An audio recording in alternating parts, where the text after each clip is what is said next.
আসসালামু আলাইকুম। ময়মনসিংহ পর্বের ১ম ভিডিও। বাসে যাওয়ার পথে এটা টাঙ্গাইলের মধুপুর, যেটি আনারসের জন্য খুবই বিখ্যাত। এরপরে বাস আমাদের ঠিক ফজরের সময় ময়মনসিংহ ব্রিজে নামায়া দেয়। ময়মনসিংহ ব্রিজের কাছেই মূলত ময়মনসিংহ বাস স্ট্যান্ড। আর এই ময়মনসিংহ শহর এর পাশ দিয়ে বয়ে চলেছে পুরাতন ব্রহ্মপুত্র নদ। এটি হচ্ছে ব্রহ্মপুত্র নদ। বর্তমানে পানির অবস্থা খুবই শোচনীয় এই ব্রহ্মপুত্রের।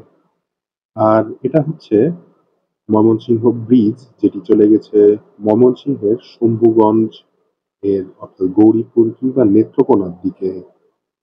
সকাল সকাল এই ময়মনসিংহ ব্রিজেই সকালের আবহাওয়াটা বেশ ভালোই উপভোগ্য ছিল।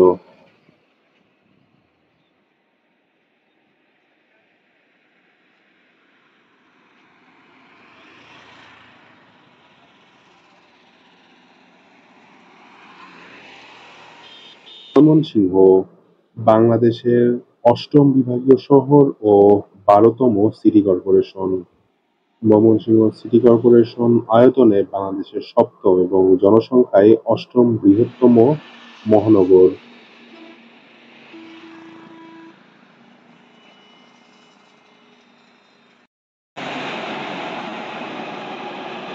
শুভ সকাল।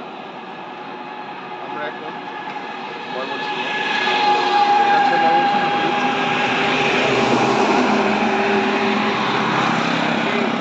খুব ব্যস্ততম একটা ব্রিজ।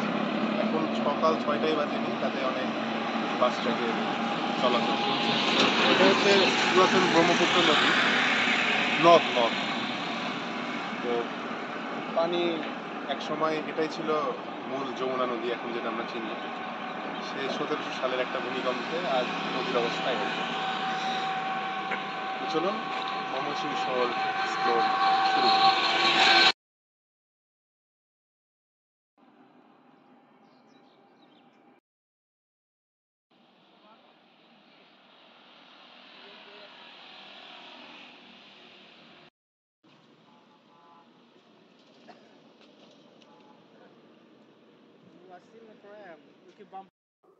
ময়মনসিংহ ব্রিজ থেকে এবার চলে আসছি ময়মনসিংহ জংশন রেলওয়ে স্টেশনে।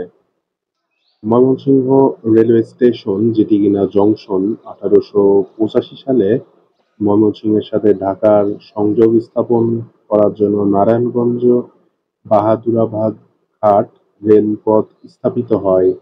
এ রেলপথ ১৮৯৪ সালে জামালপুর পর্যন্ত, ১৮৯৯ সালে সরিষাবাড়ী উপজেলার জগন্নাথগঞ্জ পর্যন্ত সম্প্রসারিত হয়।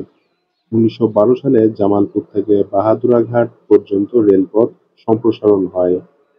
১৫ই ফেব্রুয়ারি ১৮৮৬ রেলওয়ে জংশনটি যাত্রা শুরু করে। এছাড়াও ২০২১ সালে এই রেলপথটি আধুনিকায়ন করা হয়।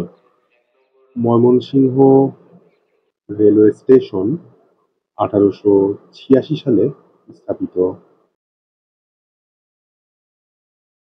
এটা হচ্ছে ময়মনসিংহের ব্যস্ততম টাউন হল মোড়।